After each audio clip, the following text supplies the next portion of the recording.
think red looks good on you. Oh, wow. Yeah, just a comment. Don't. I wish I knew you earlier. Ukenanera thini guku thi. Toni makagaya iguru. We? Tigo yukagaya ve. One thing that I wish I knew earlier, that never ever think that it can't happen to you. Above everything, family should come first. At the end of the day, when you are in your lowest moment, family don't want to step in.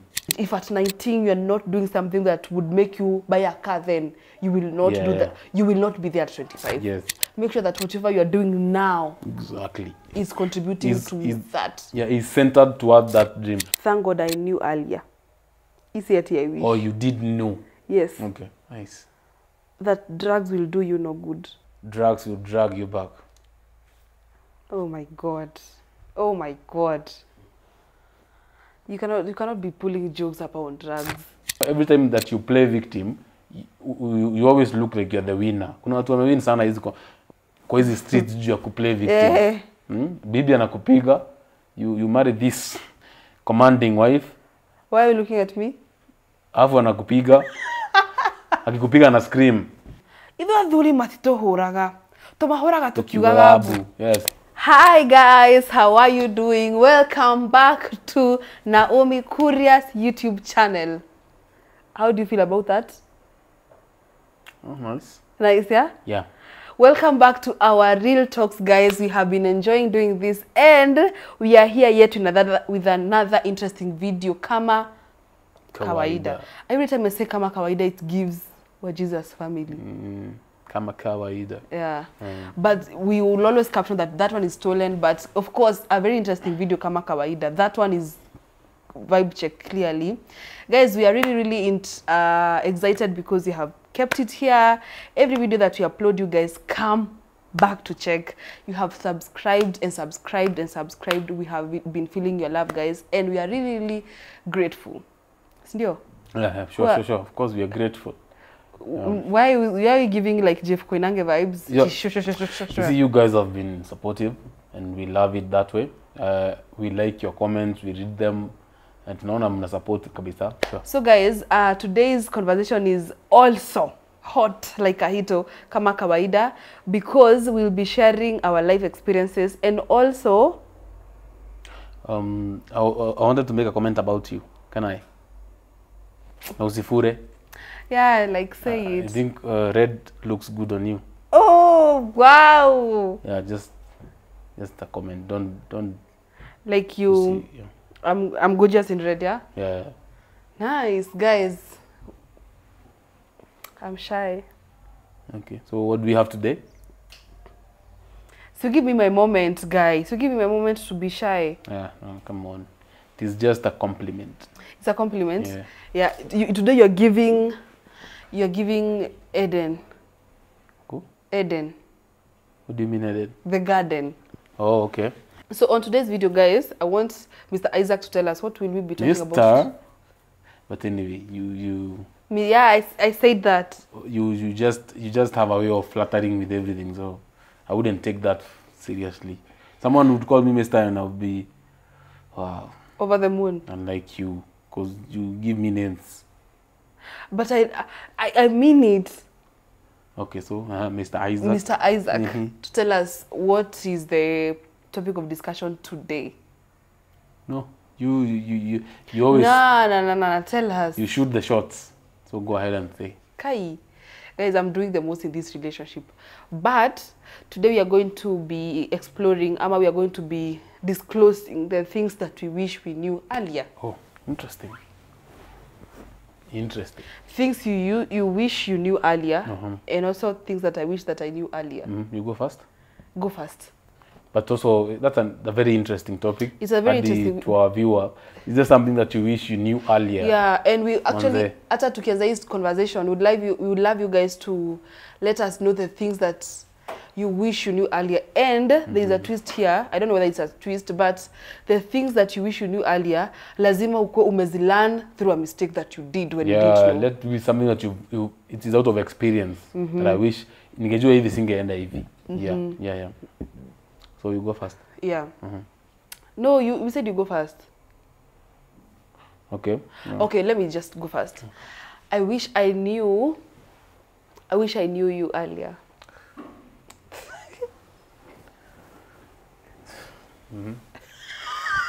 Expound on that. I wish I met you earlier. Like I feel like I could be laughing more. You are the one that I see. I don't know that song. You don't know that song by It's You, My Love. Every time I sleep, I see you. Very good song, but I would definitely not dedicate it to you. But it's a nice song. Which one would you dedicate to me?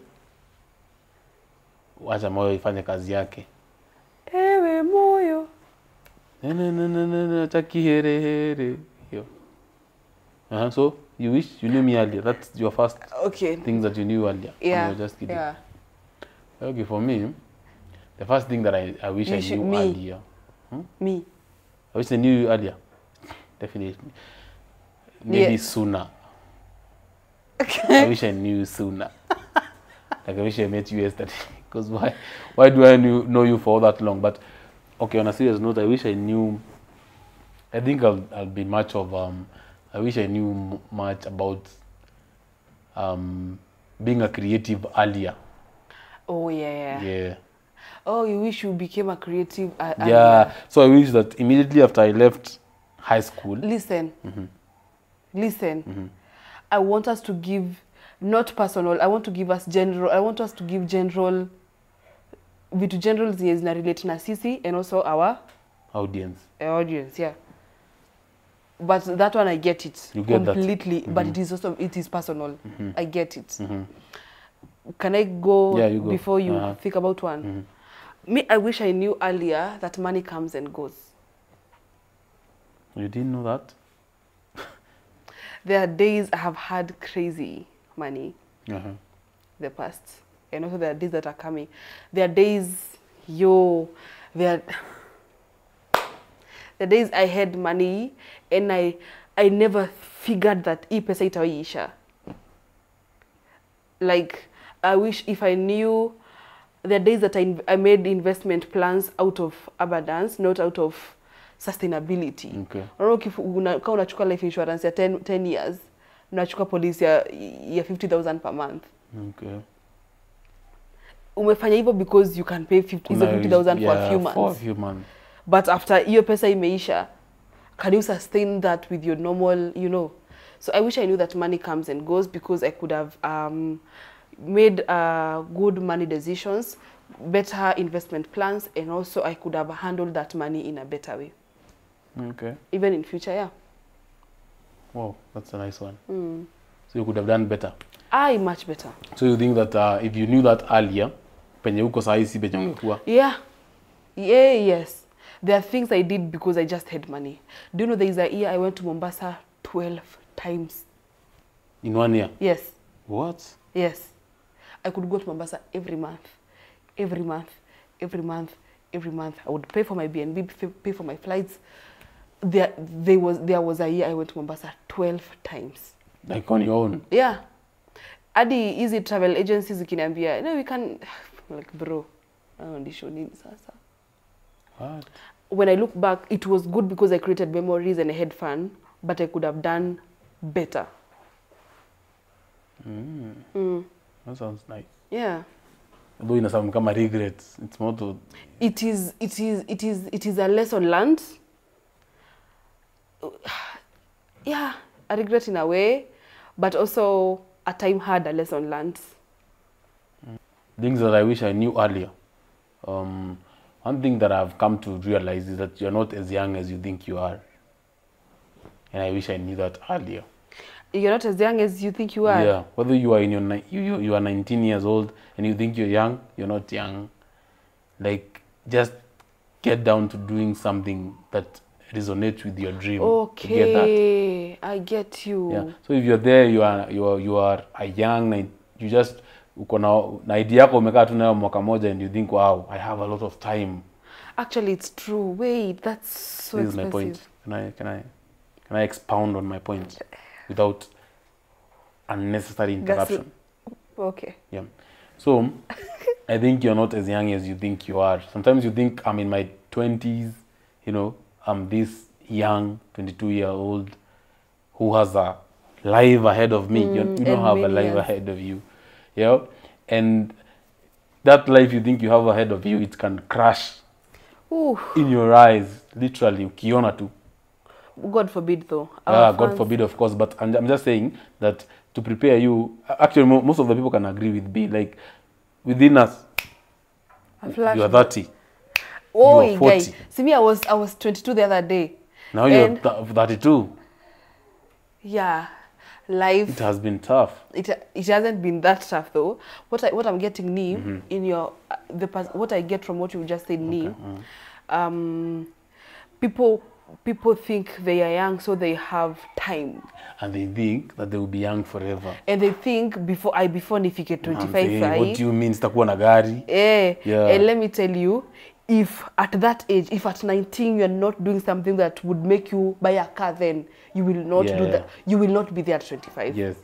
So if you think about these desires and these dreams, if you think about them at a certain age, make sure that whatever you are doing now is contributing to that. Yeah, is centered toward that dream. Because Adi, kusai kuna mtu mwenye anasema like, why should I focus on my dream right now and I'm just 19? So they think wako na the dunia mzima, like I have all the time, I can like do guesswork here and there until I achieve that. No, you don't have any time. You don't have it. You will be surprised how time in a run. Now, but before you know it, uko sasa stories I regret. I wish I was 19. Yeah. If I could go back to this, you know, yeah. So that is one of my wish. And I think I've, like, maybe I'm like, naisema through experience. Yeah. Nice. I think your point is really good. Yeah. Also, one thing I think I wish I knew earlier is that things will not always go my way. Yeah, nice one. Like, sahi according to plan yangu niko pale class 8 ama class 6, nafaa kuwa na mtoto wangu wa pili, happily married, living in a ranch somewhere with horses and white ganders. I have learned in life that si kila kitu inaendanga vile unataka, which is fair enough. So ni kitu you come to terms with. I have agreed. Okay. I have actually agreed that not everything itaenda vile nataka, and it is a fun road to walk through, because if not what I want, then how? Then it's a quiz to tackle. To nature, like direct me to the next, because me, I wanted this. So what are you giving me? Okay. Me, I wanted to get married at 23. Wow. But again, also the things vitu zingine we want to achieve, they are based. They proceed from ignorance, lack of exposure, limitation of mind. So unataka vitu just if you chilled and live more, you wouldn't think the same way. Okay. So yeah, I wish I knew earlier that things will not always go my way. That's a nice one. I will be more open. I'll be more ningesikiza advice za watu. There was a time I was rigid. You just knew what you knew and that's it. There was a time I was rigid. Mtu alikuwa ananiambia vitu, I'm like, hebu maliza, please. Kangeve kia. Yeah, but now I know that when you hear hata mwenda wazimu ukimsikia akiongea, there is a sense somewhere. Kuna kitu tu pahali. So I wish I knew that earlier. Yako ni kama imeenda sana kama unasikiza hata wenda wazimu. Ni kubaya. You can always learn something from anyone. Okay. Always, even from a child. Okay. Another thing for me, another thing that I wish I knew early is that above everything, family should come first. At the end of the day, when you are in your lowest moment, family is the way to step in. Hiyo ni kitu yenye kitambo mtu alikuwa anadhania nikiwa na shida sinaweza pigia best yangu anitumie 20k. Because unadhania uko na beshte fulani mwenye unadhania we are too close that even in my time of need ata step in. Naona? But sasa life inakufunza that hey, hakuna there is this Swahili proverb that says mla nawe hafi nawe ila mzaliwa nawe. Yeah. We might term family as toxic but let me tell you, wait, there are toxic families out here. Guy, I beg to differ. But to what extent? Mr. Isaac, there are toxic families out here. I have a case scenario where a family that I know, one of their sibling got sick and he was laid in hospital for months and months. Do you know none of their brothers came? Anasikianga tu amela, bro. But do they have the financial muscles? Ama they just whether you have the financial muscle or not? No. Githua, mimi sasa wewe ni brother yangu, mimi nimelazwa Kenyatta ama nimelazwa wherever, hujawahi tokea kuniona. You do nothing about it. You don't care. You don't call me. It's not about financial muscle. The reason why families stick together is because it is not money that defines us. It is blood that defines us. Okay. Also, some people say family is not blood. And I I want to understand everyone who feels like their families have betrayed them. But I also believe that it is your family that will stick with you to the last moment. But when you say that, sometimes I draw a line between when you say that my family has betrayed me, how much have you betrayed your family as a person? Exactly. So this is a question that narrows down to you as a person. Okay, your family betrayed you at a time of need, but before you go to a point of need, were you in a position where you could have done something for your family and you chose otherwise? Wewe mwenyewe umekuwa ukilenga familia yako. Bana. But unajua kuna anyway. That point, that is it's arguably depending na venye familia yako iko, but I believe kuna wase wametrigger familia yako kubehave venye na behave. Yes, because of how you also behave. Yeah. And then every time that you play victim, you always look like you're the winner. Kuna watu wamewin sana hizi kwa hizi streets juu ya kuplay victim. Bibi anakupiga, you marry this commanding wife. Why are you looking at me? Alafu anakupiga. Akikupiga na scream.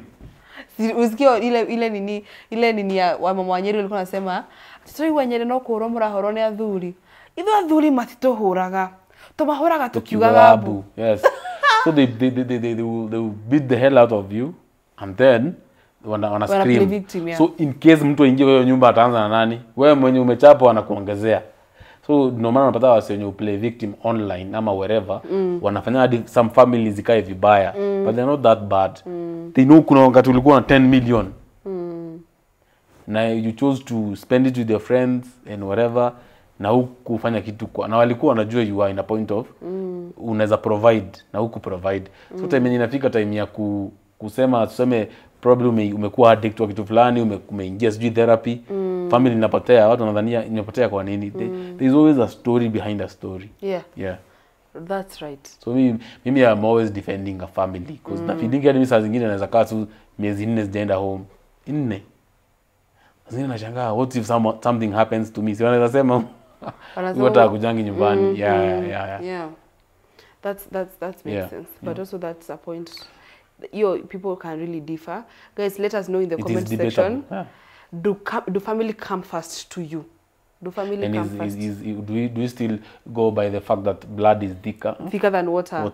Is blood thicker than water to you still? Anyway, what another thing that I wish I knew earlier is that there's time for everything. Okay, expound. There's time for everything. Like that means there's time to gather and there's time to scatter. Okay. There's time to fit in and there's time to pluck out. Okay. Like literally there's time for everything. But how now do you understand? Okay, is it out of experience? So if it's out of experience, then how do you know when that rhythm, how it plays? Like I have to go now. Have you ever missed an opportunity when you thought that I'm supposed to go and you are like, I should have waited? Yes. You've missed an opportunity. Yes. And you think that is by default, or it's because because I didn't understand. You are in a rush. I didn't understand what is this time. I didn't understand that this is a time for this and not for this. So now how do you know about indo time nafaa kutoka because there's a thin line between People say that there is a thin line between patience and wasting time. Yes. So I wish I knew, like, basically the whole idea, I wish I knew earlier. And most of the time I know these things by prayer. Like the guidance. This at the end of the day calls for guidance. Yeah.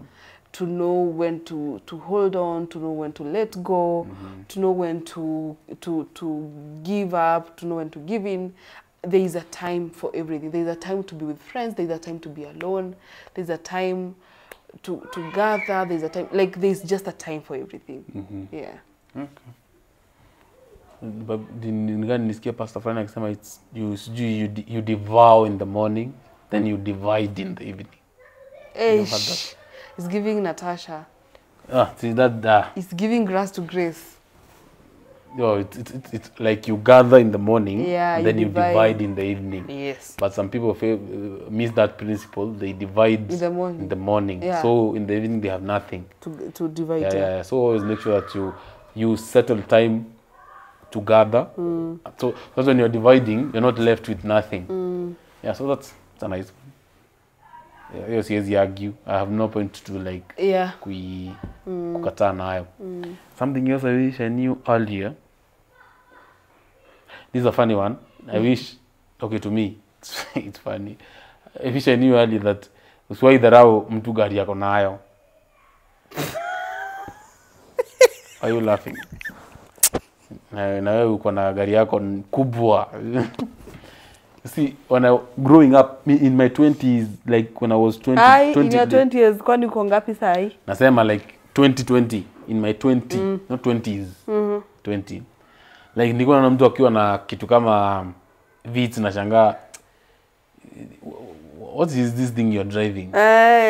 You see that? Yes. And I'm sure most of the people in their 20s or 20 ama 19 hapo wanaona gari ndogo wanasema this is drive gari kama hii. But you come to realize that actually owning a car itself sio mchezo. Utagonga 30 na huna hata hiyo gari yenye unasema ati mimi siwezi drive hii gari. Yeah. Unasema nimegonga tu. But nasema what does it sound personal? No, but it should sound like usiwahi underrate ati mtu na kitu yenye yako nayo, like hakuna kitu umeona kama feeling poa kama ushaenda unakaa kwa stage unapata gari iko na wase wawili, una imagine you're supposed to wait hii gari ipate wase wengine kama 30 ndio uende, like hao wase wana control, ni kama they are controlling your life. Literally ni kama they are actually controlling your life and time. So you are ulikuwa umefika stage 30 minutes earlier, but you have to wait 30 more minutes watu wengine wakuja wajae. But ule mtu mwenye unasema sijui kuna gari sijui ndogo sijui nini akinjilete ne ofisi kombe ya keri ya chai amekunywa mpaka chai yako. So I've come to realize that usiwahi underrate kwanza mjimi kama let me be specific on kwanza watu wenye wana own gari.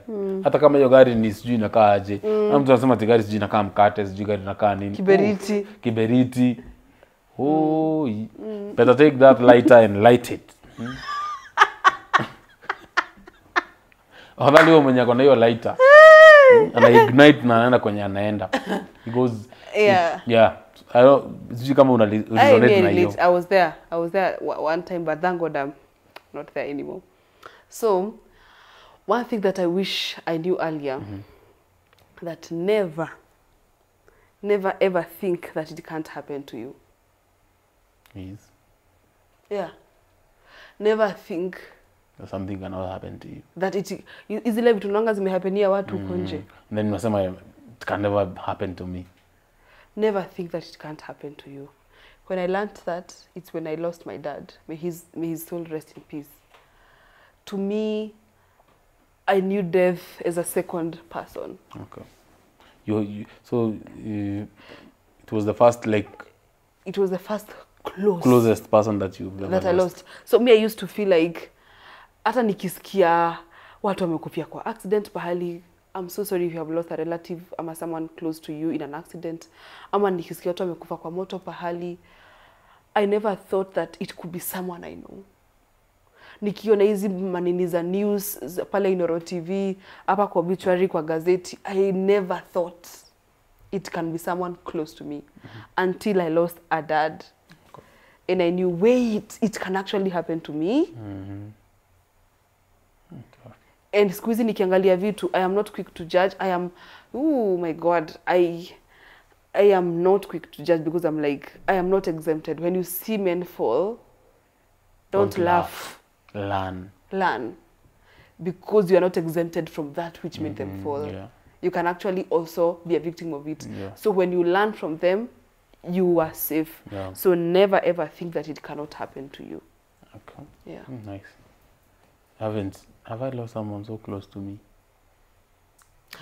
You have not, and I feel like you have not. I haven't lost anyone in my nuclear family. See that nuclear. So nani uliluzu ukafeel kama ni close sana? A friend of mine, back in high school, I used to have this guy called Charles. Najua kama mtu anasema naye anajua. He was my best friend. But hakukufa tukiwa shule. He passed. Tuko tumemaliza.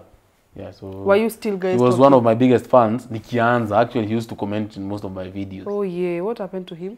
It was a motorbike accident. Yeah. Hakuwa na aduthi, na aduthi. So hakuwa anabeba na bike, but walikuwa na bike yenye wakienda job wanarudi nayo home.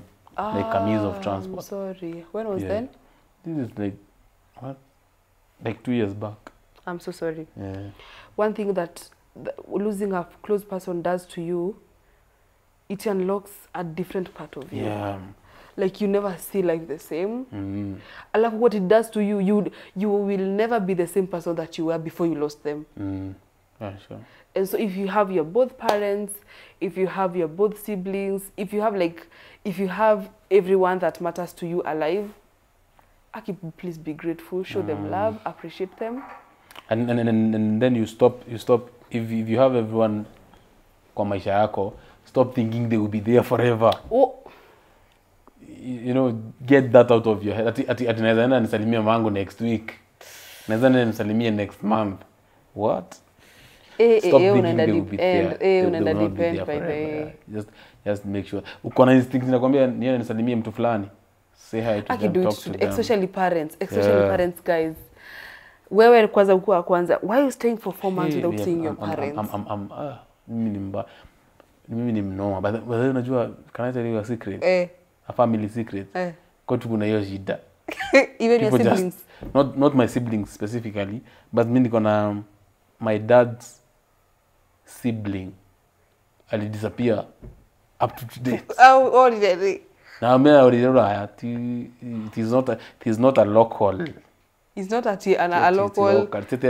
Ate is roaming around. Adire Tumbuktu. Adire maireria.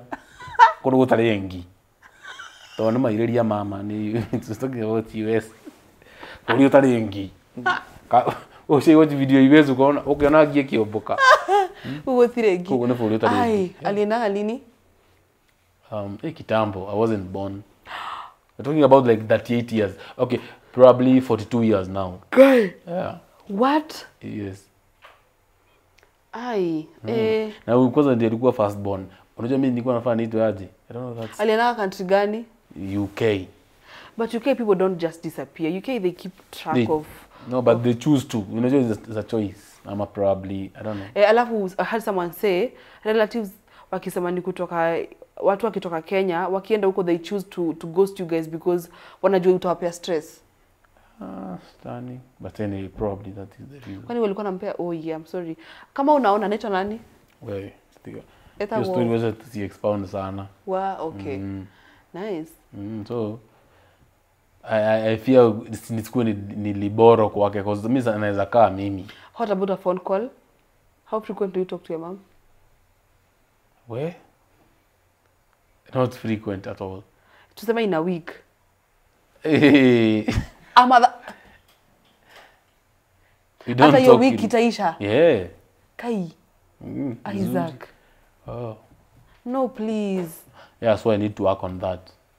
So another thing that I wish I knew earlier ni the will, that free will to just do it. You get? Like I wish I knew earlier that most people who have achieved greatness just did it. Like there's so much stopping us from doing something, and that thing yenye uko hapo tu kuna kitu unataka kufanya, probably you are very creative but shy, or you just feel like you are not sufficient. Yeah. So nimefika point nikaona if most of the things kama mimi mwenyewe, if I did most of the things earlier, ningekuwa at this point ningekuwa nimeachieve a big chunk of vitu zenye nilikuwa nataka kuachieve. But I held back to is it the right thing? Is it the right time? Should I do this? Should I try this? So just do it. And then mimi naweza draw inspiration yangu kwa watu wengi. If you listen to most of these people when you achieve greatness, kama wako interviewed or something, they say that I felt I should just say it. Kama ni kitu fulani alisema, kama ni kitu alianza. Alifanya. Yeah. So I think one thing I wish this is actually so important. If I knew that just do it is so strong. Just do it. Because there is so much potential in people wenye walikataa kufanya kitu wenye wangefanya na ingewa propel to greater heights. Yeah. Wow. Kuna yenye ningesema in conjunction to that. But still I wouldn't say, or would say another point. What I could add on you, Yeah, just word on my point. Is what one thing that I wish I knew earlier was that if you don't do it, no one will. No, someone will. I disagree. No. Someone will. Listen, if you don't do it, no one will do it for you. For you, yeah. Yes. But it will be done. What people will do it. Yes. But for you, usingoje mtu atakuja kufanyia. And actually people will run with it, and you'll actually look at it and be like, I had a better idea of whatever they're doing. But now if I do it, I'll be the copycat. Utakuwa copycat. And in real sense, you had you had the mother idea. Yeah. Wewe ulikuwa umeborn your idea but ukajiekea. You know, if you don't do it, we'll never know you wanted to do it. Yeah. That's why unasikia watu wakisema ati the richest, usisikia sijui ni quote ama ni saying that the richest place is the grave, because they die with so many, there are so many people with full potential, but they won't, today I should start doing this, but somehow I'll do tomorrow. Unakuwa hold back, but watu watasema aje, watu watafikiria aje. So in order to achieve greatness, just do it. Yeah. One thing also that I thank God I knew earlier. Easy at I wish. Or you did know. Yes. Okay, nice. That drugs will do you no good. Okay. Yeah. I had a good shelf life here. Maboza nini. But what do you mean? You knew it earlier and you had the. That was early enough. Imagine I was living that life at another age. Okay. So I thank God that I knew that drug will do me no good, and drug will also do you no good. So you're saying drugs will drag you back? Oh my God. Oh my God. You cannot be pulling jokes about drugs. You cannot. But it doesn't make sense. Nah. Drugs will drag you back. Not only will they drag you back, they will drag you to nothing, kill you. Okay. Because you can always predict a graph. We can always predict graph. Yeah, drugs, life. You guys have relatives. You have people you know that have been consumed to your life. Your drug. Yeah. It will only get worse. Yeah. Hainanga ile ati it will only get worse. So it is good if you chunk, ama it's good if you quit earlier. And there's no glory in drugs. There's no fun, because a fun that is turning to be something else is not fun. Yeah. Yeah. And actually, to add on that, probably I'll say that when it comes to drugs, most sai kuna wase wanatumia drugs, but wao wanadhania I'm in the beautiful stage. I'm in a stage where I can take a shot today and take it a month later without any urge to take it, Yes. probably the next day. Yeah. So one thing about drugs is that it ina kuingia pole pole. So today you can go have fun, drink, and hate drinking for like a month, then resume. I'm hate drinking for like 5 months, then resume. But when you get to a point where the more you take it, probably a month, inafika point inakuwa a week. Yes. Then it narrows down 3 to a days. day, 3 days, narrows down to Morning. 2 days. Hey. It narrows down to like every hour you must be on drugs. So Yeah. there is no fun. I agree with you. Yeah. I know another thing that I wish I knew earlier was to. I wish I knew that no is also an answer. But no is an answer, definitely. To give and to receive. Okay. Nice. You get? Like I wish I knew that I can also say no na nifeel kama sijakosea mtu. Okay. And someone also can tell me no nisifeel kama amenikosea. I've been saying no the whole time. How about that? How about we start there? But your no is an offense. It's offensive. Why? You just said that was your own point. I wish I knew earlier. I think bado just saying. So you are not even. But Would you earlier? I don't take your case as a no. Okay, why not? I take a case as a challenge to challenge my potential. So now how do you get the difference between challenging yourself and saying no? Like, so if I say I don't want you, I know you would want me someday. No, so how when some to the between this is a no, no, this is a wait. I'm talking about things I wish I learned earlier. Don't bring that here. Okay. Because as far as I'm concerned, I don't take a no from you. All right. So I wish I knew earlier. I wish I knew earlier that I can actually say no, and I go home with my dignity, my respect, and my value in the bag. Intact. Fixed. The crown will still be unmoved. I wish I knew that earlier. And also, I wish I knew that I can take no as an answer without no offense, which that's what I perfectly do. You do? Yes. Okay. I am good at taking. Say, just show you an email where a client said. Yeah, you did. A big no. Yeah. To a very good deal that Deal. we're negotiating. And you're like. And okay. I'm like, you have fine. It's also an answer. Yes, I'll be disappointed, but we move. So I can't kill myself. Yeah, and you see, I had this syndrome kitambo ya people pleasing. People who cannot say no are people who please others. Yeah. Like you put others before yourself. You consider your other people's happiness before you consider yours. But more than a feeling, come most of the marriages ziko tied na hiyo kitu. Aje. Like, assuming in your case, you are so good in your game of forcing things. Why? No, can I make my point? Is that allowed here? I'm in a different space. Please go ahead and make your point. So I'm like, okay, umeni push to a point where I'm like, I give in. I give in. Right? Okay, Ebu come again. Marriage what? No, I'm saying marriage. Sometimes marriage is based on I just couldn't help but marry you. So you married out of sympathy? Yeah, no, but it sounds married out of to nothing out, not free will. Like there were so many factors but that there's a problem with you now. It's not a problem with the other party. Which is It's a problem with you that you're not able to say no. You see now if I say no, but if I say no, you don't take no for an answer. Saying no has nothing to do with the other party. Saying no has everything to do with you. Oh, not necessarily. Because wacha nikwambie, although if you tell me no, it has nothing to do with how I take it. How I take it is entirely on how I understand it. No, we have feelings, man. Say. But wait. If I say no to you and you start shedding tears. So would you prefer saying no to me and I go deal with it whether it's a hill, saying yes to me and live in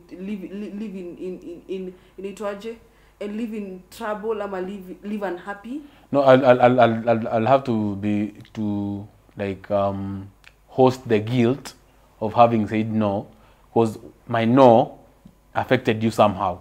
Why do you care about whether it affected me or not? Somehow we care. Unfortunately, somehow we care. Don't you care about yourself?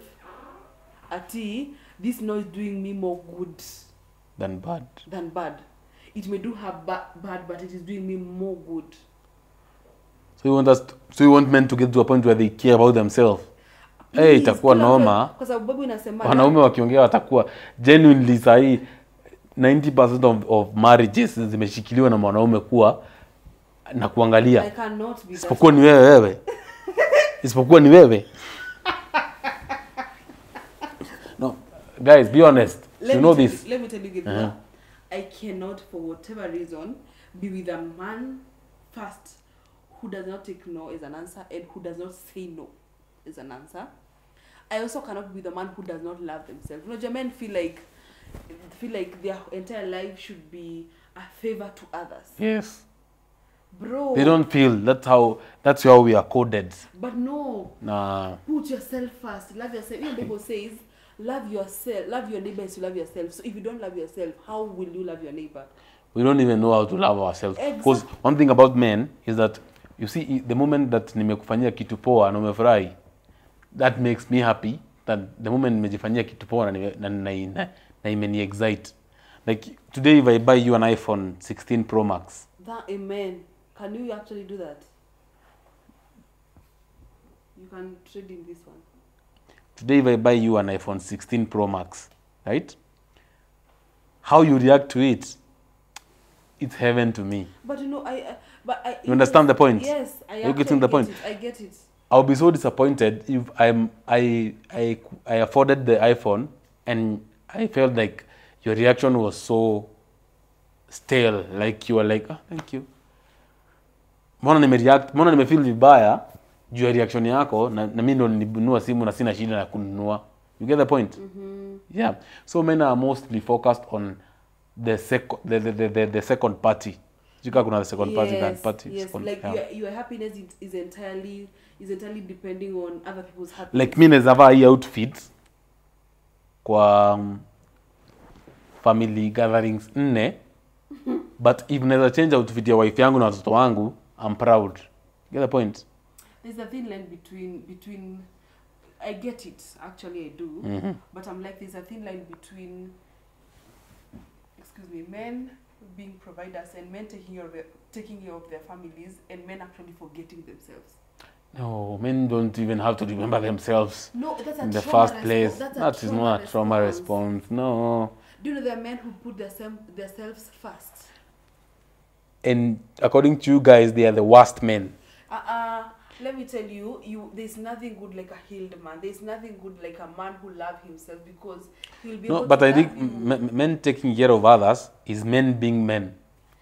Men taking care of themselves is men being something else. But you know what men who abuse women out here, they are most likely to be men who don't care about themselves. Okay. Support that. Because you cannot be kind to others if you're not kind to yourself. No. You cannot be good to evil. Others. You cannot give what you don't have. But men it is subconscious. Remember, it is not conscious ati now na calculate leo naenda kufanya hivi. It is what you lack that you bring to others. You lack love, you will never show love, and the opposite of love is whatever it is. But the interpretation of love kwa men na kwa ladies ama kwa watoto is different. But then you're thinking You like own a home. You're really thinking like a Kikuyu man. Because I'm one, definitely. You are bad. Oh my God, you're thinking like a Kikuyu man, and it is not cool because. By then mimi nikikupeleka pale Kamulu, nijenge, nimalize, nikulete huko familia na ng'ombe. Kamulu sidhani tunaweka ng'ombe. But nasema hivi, if I do all that, if you don't take that as love, unanibeba ufala. That's where you go wrong. Because I'm doing that to show you that you are so valuable to me that I can, like, unaona love yenye iko hapo? How is that not love? I mean, need to ambieni, You're giving Kikuyu. Let me tell you something. Do you realize that the way you perceive love the way you think you show love to others, it is not the way that I receive love. Let me tell you, ni kama tu vile naweza fikiria skydiving is fun to me. Okay. But to you, it is not. You're like, what is fun about skydiving? It's scary. It's a deathbed. So you would think ati wewe kunibukia skydiving trip as a surprise. I'm supposed to be excited. Mimi sasa kubukia, but you're supposed to be excited. But I forget that it is fun. It is my worst fear. It is not fun to you. The same case with you guys. You feel like kuenda kujengea mtu na kufanya nini, it is supposed to be enough. But yes, nakupea life security. Show off, I don't care. Let me be in a one bedroom pahali in Kahawa West. Ama wherever. Tunaweza shindwa kulipa kesho. Let me be there, but whatever I call love, let me find it from you. If love to me is your presence, you being with me, let it be there. And that's why Kikuyu men most of the time they are cheating because I don't want to go this direction. I don't want to go this direction. It's a conversation for another day. Not even for another day. I hate that discussion. Spend your discussion here. I wanna cheat or wanna fire nini. I hate investing my energy in that direction. So what I mean men taking care of others, it is not them loving themselves. It is entirely them loving others. Men loving themselves is putting themselves first. That you can also say no. So what gives you the right to talk about men? It's not a right I have. I'm talking about human beings in this case. Because in my opinion, I'm like, if I can be able to take care of you as a woman, probably you have a kid, and I'm able to take care of the both of you. Mi kwangu niko sawa. So wewe hata kama uko na mashida za wewe ignore kama nazaenda mahali niambiwa na watu, bibi yako anakaa poa, mtoto wako umemweka vizuri. That for me, that's a trauma response. Why would you say that? Where do you come can you date back to the Bible? What did God say after alipata Adam na Eve wamekula the fruit? Mungu aliwaambia aje? What punishment was given to the man? Ni sawa. I get your point kabisa. What punishment was given to the man? I get your point. Alipea mwanaume alipewa punishment to toil and to take care. Yes. Of not even the woman, even the universe. Yeah. But listen, Githua, you really have to put yourself first. I really highly advocate on that. And the fact that you don't advocate on that, it's crazy. It's okay. It's crazy. Just know if I have a woman, she comes first. She comes first, yes. But that does not mean that you neglect yourself. Because when it comes to a relationship, you're supposed to be very selfless. It is her needs that I put first. Na yeye, for it to be balanced, na yeye aneka your needs and you first. No, you see, because a woman can put her needs. Can put your needs second. Yeah, but I guess asikuwa naweka za mwanaume mwingine. That's you know, sana issue nyingine. There's a place for a need of a woman. There's a place for men's need in every woman's life. So if it is not you that he's putting first, he's putting definitely another man. So you have to be first. And have you seen a woman in love? Unajua madem, you know when dem akikupenda atakufanyia vitu, atakufanyia because there's that space in her life. But so you cannot say ati wewe ukisha take care of a woman, whatever she does, it does not concern you. But for me, if I'm in a situation where a woman does so much for me, I always feel the need to give back more than what she did for me. It should be like that. Yeah, be like exactly. You are a leader. Ndio point yangu sasa. Kuongoza in everything. Yeah. So, but what I'm saying is, men should learn to take no as an answer, and men should learn to say no, to give no as an answer. Yeah. That was the heavy one though. Yeah. And actually to men out here, please, I would love to know in the comment section, do you guys really say no? Hata si kwa stories of relationships, ama wachana stories of relationships. That one is the elephant in the room, but do you actually say no? Also, do you take no as an answer? The men who, when you reject them, they even harm you because they cannot take no as an answer. Yeah. And women as well. Women really handle, I don't know. I don't want to be biased here, but yeah, learn to take no as an answer. Okay. Well, what's one thing that you wish you knew earlier? One other thing that I wish I knew early is sijui kama nilisema hiyo, but then no one has everything fixed. Like kuna venye una approaching vitu unadhania kuna mtu mwenye ako na a better manual than you, but we are all first timers in this life. So I wish that people could be brave enough to take bold steps and to be courageous with themselves, with their decisions and with themselves, because no one has a manual. Hakuna mtu ameambiwa. Saa kuna mtu kama ingekuwa ni story za manual, kuna mtu anakuwa anajua next week nitakuwa hapa, kuna mtu atajaribu kugonga gari yangu, nitamuavoid. No one has anything fixed. Ndio maana unaambiwa just approach life when inakam. There is no one who mwenye akona anything fixed atako mimi najua next week ndo itanihapenia. Yes. Yeah. So just no one has it. Ukishajua hivyo umewin part kubwa ya life. What do you think? I think I would think in a different perspective. No one si kila mtu akona everything figured out. Yes. So unajua sound TikTok imekuwa ikitrend inasema we are not going, ati yasema everyone is going through something. We are not going through anything manade. Iko kwa FYP yako. Kila mtu aongelea FYP yake. No, like there's this TikTok sound that is saying that stop saying that everyone is going through something. We are not going through anything. We are okay. We are having fun with life. So that was just a by the way. But I feel like there's just something in there. Yeah. And the issue you are going through and unadhani it can't kill you. Kuna mtu sasa anaihandle with a smile. Vizuri. Also, I wish I knew earlier that there's no trouble, there's no problem, there's nothing that is new to men. Nothing is new. Nothing is new under the sun. The sun. If, God forbid, let me give you an example as we wind up. When I lost my dad, may his soul also rest in peace. This is the second time you're speaking about it. Have you healed? Yes. Are you okay? It's an example I'm giving. Okay. When I lost my dad, I shared online. Okay.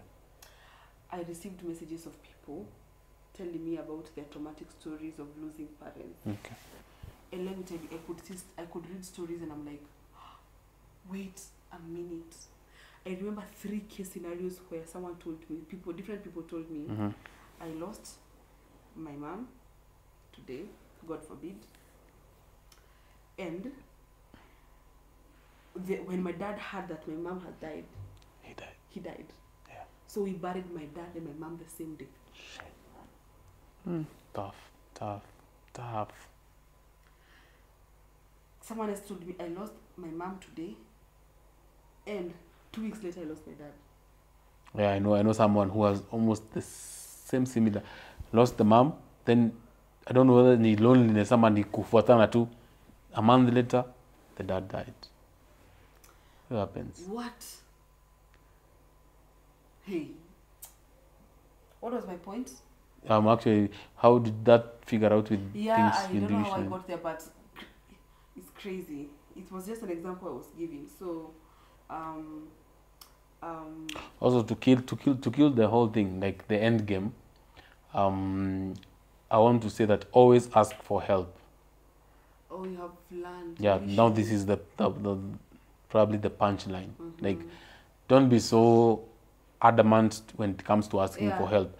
Like, if you're in a point where you need help, talk to people. Utapata kitu inakumaliza hapo, kitu yenye una dedi nayo. Ndio ni survive jana. Alisurvive jana, so akona first hand solution. Imagine.